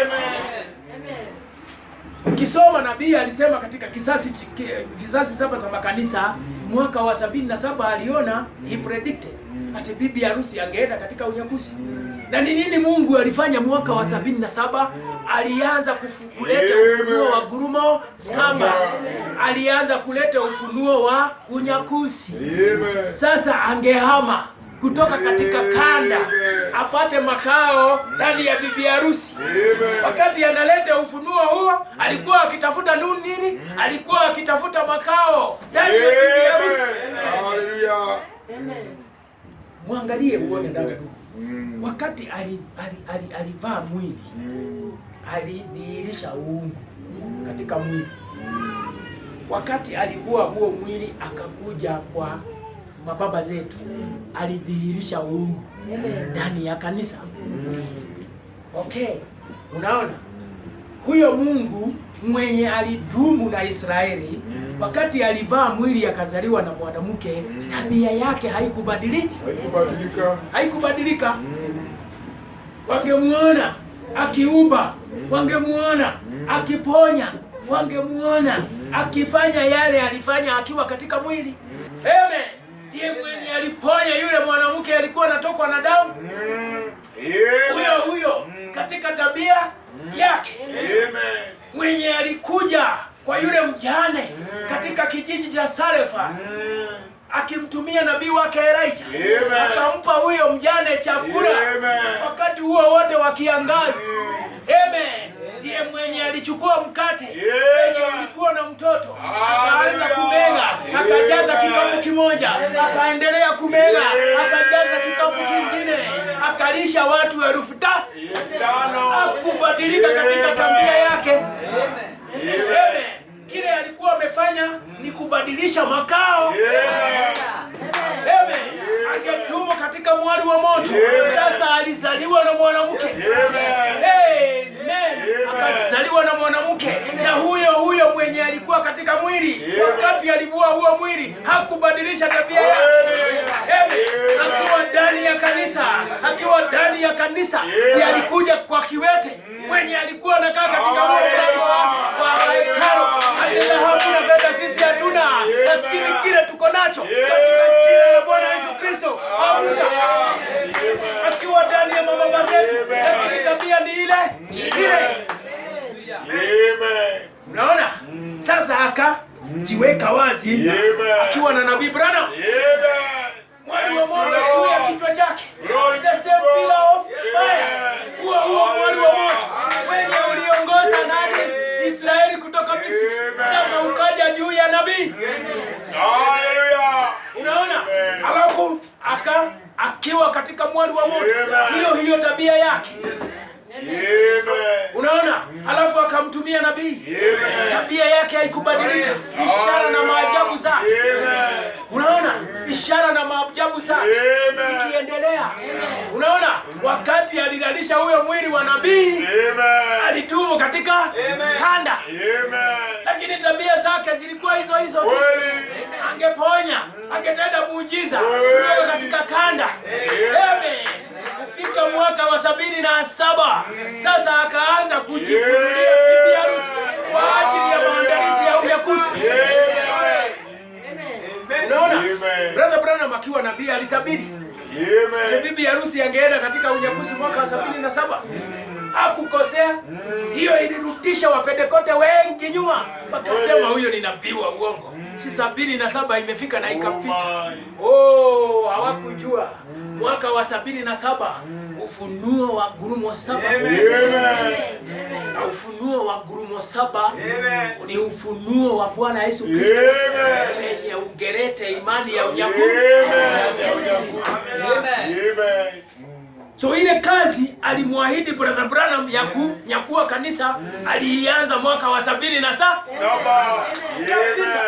Huyu malaika mkuu akaanza kujifunulia bibi harusi kwa ajili ya kuandaa unyakuzi. Unaona? akiwa katika mwali wa moto, akiwa na nabii Branham, na sasa akimtumia nani? Bibi harusi, kwa sababu hiyo ndio hatua sasa ako naye. Kumbuka anaandaa imani, yeye iko na kimo chake, 7 virtues. Anaandaa hiyo imani. Na kwa nini anaandaa hiyo imani? Ndio apate makao.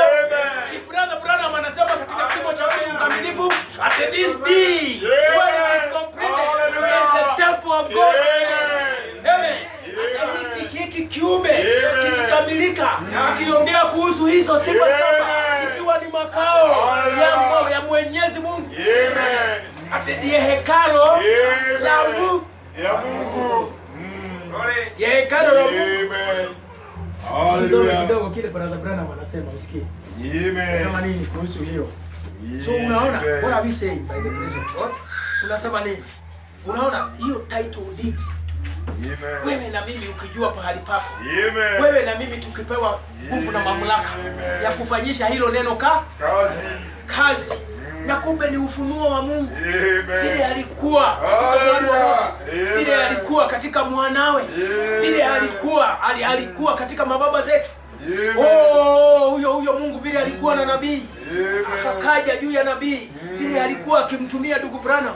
Sasa bibi harusi apate huo ufunuo. Amen.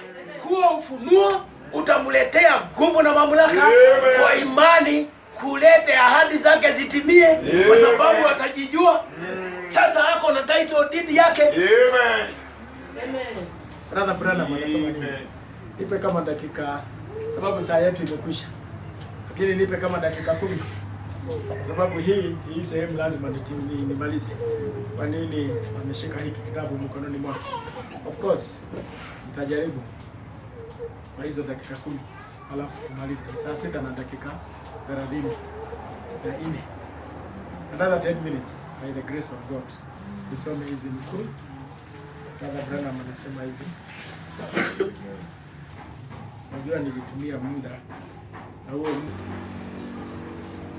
Brother Branham anasema hivi.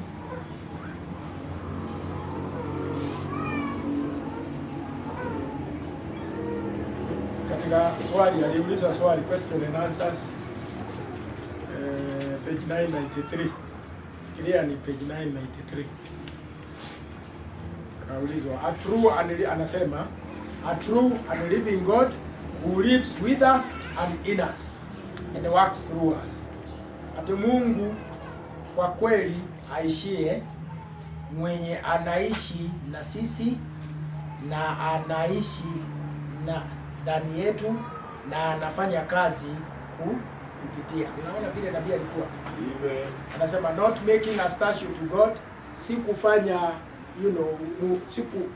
kufanya Mungu, si wewe yeye awe Mungu, kama si kufanya mtu awe Mungu, but we being living images of God.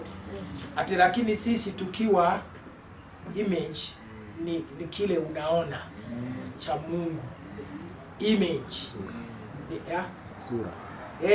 Ni akichukua wewe na mimi atoe sura yake. Amen.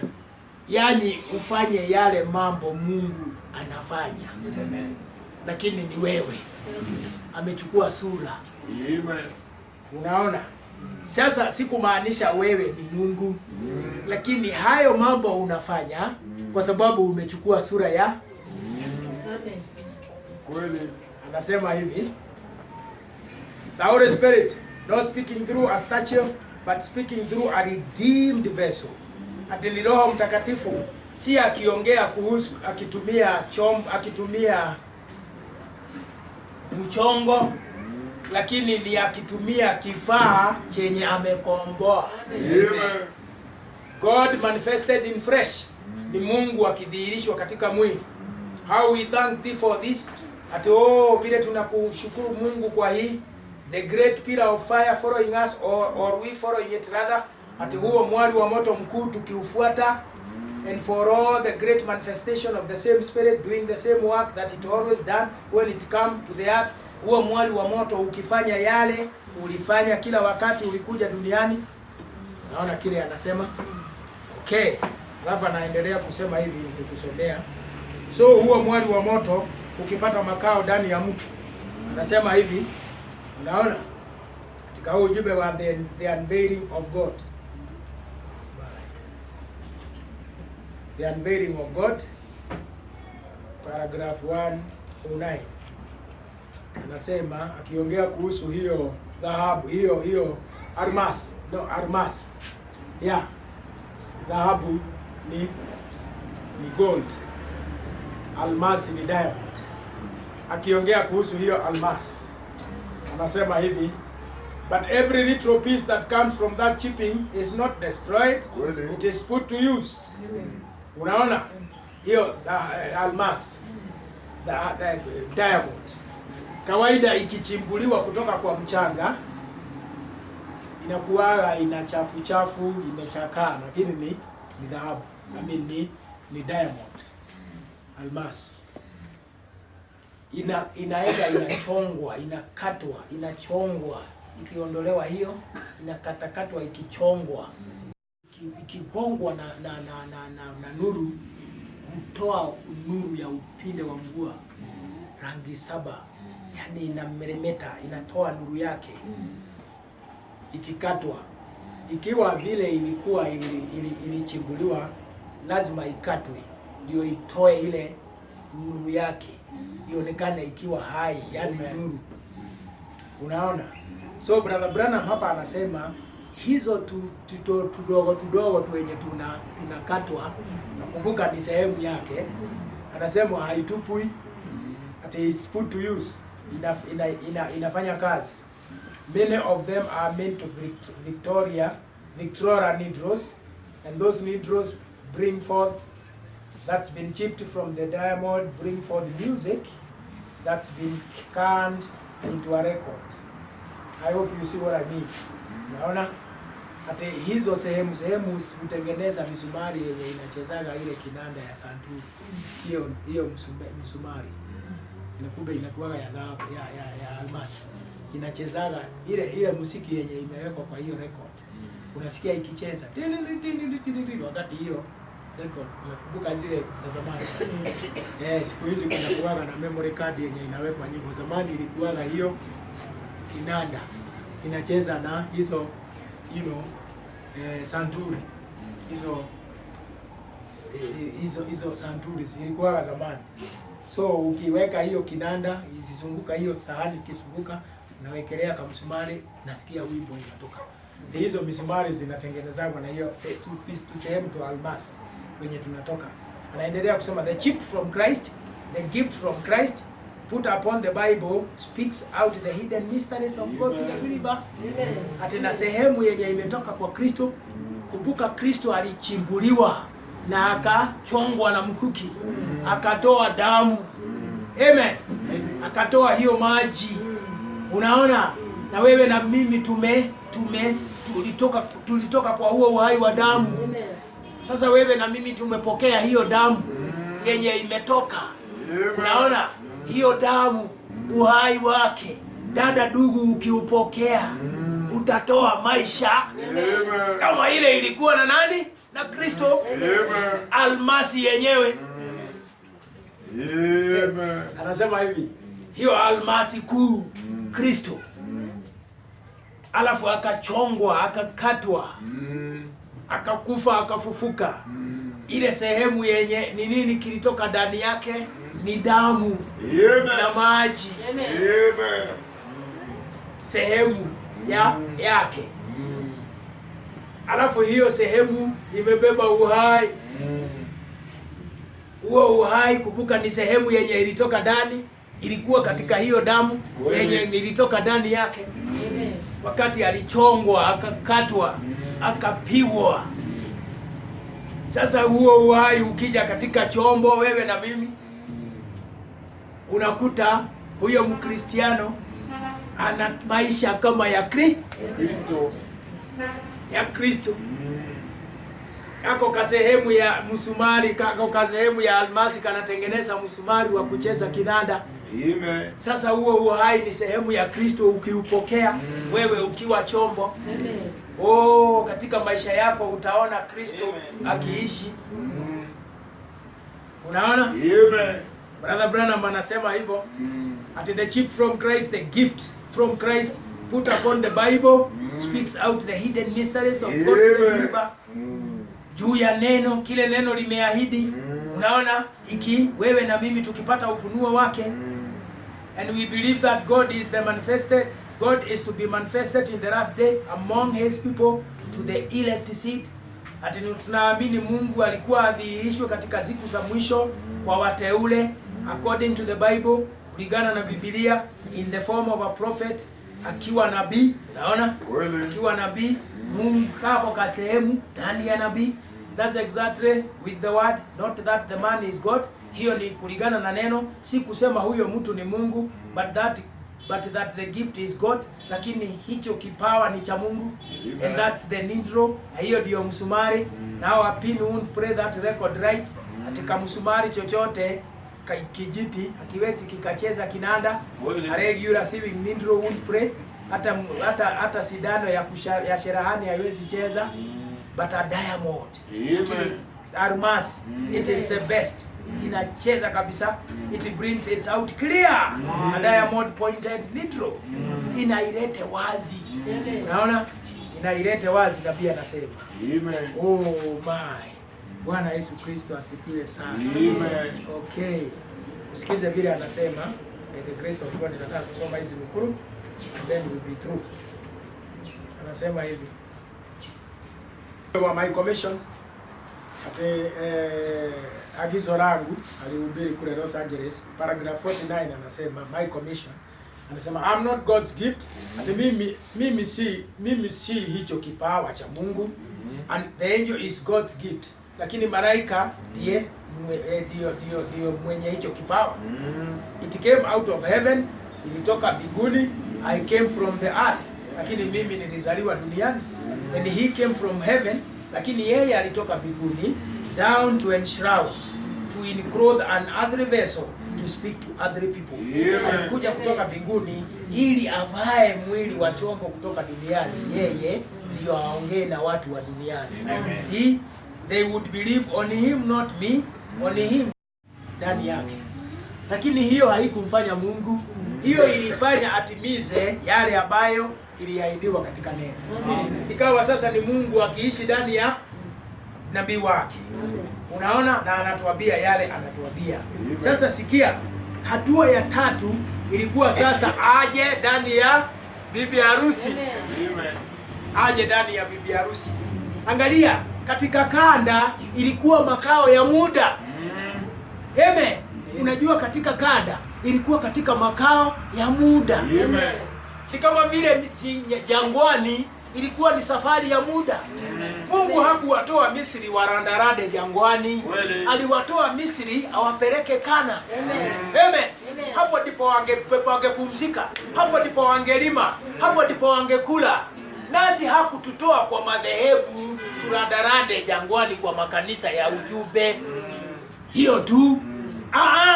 Alitutoa kwa madhehebu ndio tuingie katika ahadi ya unyakuzi, tuandaliwe na tunyakuliwe kama bibi harusi. Amen. Makanisa ya ujumbe hapa jangwani ni safari ya muda. Lakini lazima angefanya kazi na kanisa. Lazima angefanya kazi na kanisa. Ndio hatua ya kwanza ni kutoa bibi kanisa kutoka kwa madhehebu. Unaona? Ndio yeye azaliwe, lazima angepata msichana bikira. Amen. Bila huyo msichana hangezaliwa. Kweli. Kwa sababu huyo msichana ndiye alikuwa mzae. Kweli. Okay. Na ndio sababu unaona bila kanisa bikira. Bikira. Lisilofungwa na mafundisho ya kidhehebu. Sisi hatuamini neno nusu na madhehebu nusu. Kweli. Tumetoka. Tukapokea neno. Hallelujah. Amen. Mia kwa mia. Amen. Neno la Biblia, atitubu dhambi zako, ubatizwe katika jina la Bwana Yesu Kristo kwa ondoleo la dhambi zako, na utapata kipawa cha Roho Mtakatifu. Hiyo ikatoa kanisa kutoka kwa madhehebu. Kwa kumjua nabii. Kweli. Amen. Unaona? Kanisa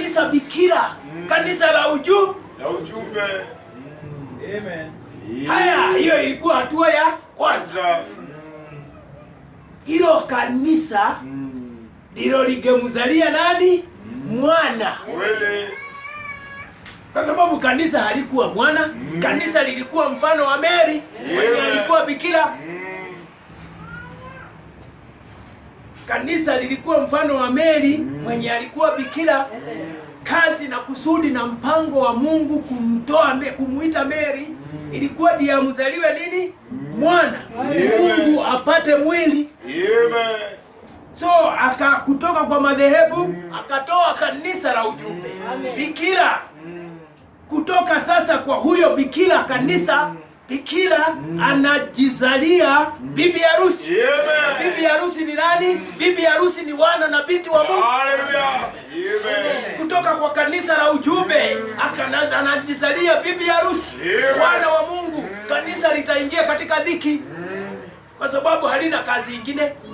Rudi katika ujumbe wa nabii uone kama kuna kazi ya kanisa la ujumbe. Hakuna. Bibi harusi akiitwa atoke kwa ajili ya unyakusi, kanisa litarandaranda tu likingoja dhiki. Kweli. Kama Mary angekosa kumzalia, ngoja nikuulize. Mary baada ya kumzalia mwana, tusikii sana akitaji. Hakuwa na kazi ingine. Ilikuwa amini kama hawa wengine. Ilikuwa aokolewe kama hawa wengine. Ilikuwa abatizwe na Roho Mtakatifu kama hawa wengine. Si alikuwa katika chumba cha juu pamoja na wale 120. Kwa sababu hata yeye alihitaji uzima wa milele. Na alijua huyu mwana mwenye alizaa ndiye alikuwa na huo uzima wa milele. Sasa hata yeye lazima angejipeana ili aokolewe pamoja na hao wengine. Fikiria kitu hapo. Kama Mary angekosa kupewa Roho Mtakatifu siku ya Pentecost, angepotea. Kweli. Lakini ingewezekana? Sidhani haingewezekana, kwa sababu malaika alikuwa ametamka kubarikiwa ni wewe. Na ni baraka gani ingine yenye ina shida uhai wa Mungu? Hakuna. Kwa hivyo yeye alikuwa pamoja na wale wengine katika chumba cha juu. Unajua Biblia inasema hivyo. Inasema hivyo, alikuwa katika chumba cha juu pamoja na wale wengine. So what are we saying? Ona, kutoka kwa udhehebu kanisa bikira, kutoka kwa kanisa wana na binti wa Mungu ambaye ni bibi harusi mwenye anaenda katika unyakuzi. So ona, wakati safari yetu yenye ilianza kutoka kwa madhehebu haitakiwi ikwame kwa makanisa ya ujumbe. Inatakiwa iendelee. Ono na ufunuo wa Mungu uendelee mpaka katika kuadaa kwa ajili ya unyakuzi. Tukipokea ufunuo wa Bwana wakati huu, ndio uhai wenye unaleta imani tupate katika. Bwana Yesu Kristo asifiwe sana. So sikiza vile brother Brandon anasema kuhusu kanisa.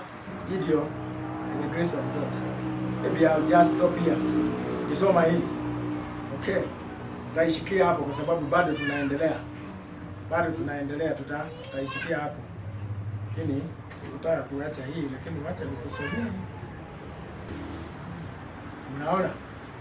Katika ujumbe wa The Revelation of Jesus Christ, ufunuo wa Bwana Yesu Kristo, paragraph 183 anasema, then that same God was made manifest in a virgin born body that he created in the wombs of women. Huyo Mungu alidhihirishwa katika mwili wenye alizaliwa na bikira Mary. Akadhihirishwa katika huo mwili. And he lived and tabernacled and stretched his tent as it was among human beings. Akaishi, akakaa pamoja na wanadamu. Unaona? Akakaa pamoja na wanadamu. And that same God was made flesh and dwelt among us. Akazaliwa, akafanyika mwili, akaishi pamoja nasi. The Bible said so. Biblia ilisema hivyo. God was in Christ, the body was Jesus. In him dwelt the fullness of Godhead bodily. Mwili ulikuwa Yesu, lakini ndani yake ulidumu utimilifu wa nani? Wa Mungu. Unaona? Yeye sasa akiwa na mwili toka kwa mwanamke bikira akazaliwa. Sasa Mungu aliishi ndani ya mwana. Naendelea kusema katika ujumbe wa identification paragraph 8 anasema, God identified himself as we are Mungu akajionyesha kama sisi. He took his strength, akatoa asili yake, what he was, ile alikuwa. His strength is God, yeye asili yake alikuwa Mungu.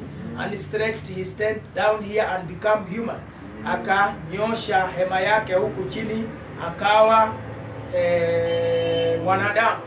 He made himself a tent, akajitengenezea hema, a body to live in, mwili aishi ndani yake, and that body is known as Jesus, na huo mwili ukaitwa Yesu. God lived in Christ, Mungu akaishi ndani ya Kristo. See, unaona, he became human in order to save us, akawa mwanadamu ili atuokoe.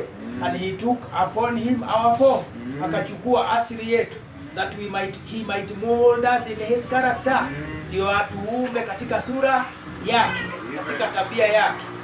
And his character was that he did everything that pleased God, na tabia yake ilikuwa alifanya chochote chenye kilimpendeza Mungu. And he stayed with the word, na alikaa na neno, alidumu katika neno. And that's what he molded us for.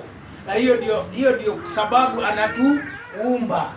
Hiyo sura aipate, sura yenye itafanya yote yenye inampendeza Mungu, na sura yenye italete kukaa na neno. We would stay with God's word, tutakaa pamoja na neno la Mungu. Faida wa praise, dada upate pahali pako, ndugu upate pahali pako, and then know where we were at, tujue tulikuwa wapi. Stay with his word, tukae na neno lake. Unaona dada, ndugu, hiyo ndio sababu unaona akiwa na hicho kitabu sasa, hiyo inafunuka title deed, wewe upate pahali pako katika hilo neno. Unaona, alafu yeye akutumie kama chombo kudhihirisha yale ambayo aliahidi kuhusu wakati huu. Alafu unaona, then we know who God is, his nature, his being. Na hapo tutajua yeye Mungu ni nani. Wewe umjue, mimi nimjue, ujue asili yake, ujue tabia yake, ujue utu wake. Ukimjua, nikimjua katika ufunuo wake.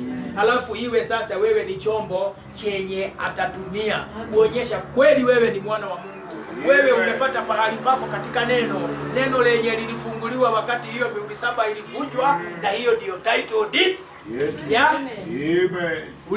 ya ukombozi wetu. Amen. Hiyo ndio maana hicho kitabu kilikuwa mkononi mwake, kimefanya nini? Kimefunguliwa. Amen. So Bwana Yesu Kristo asifiwe sana. Amen.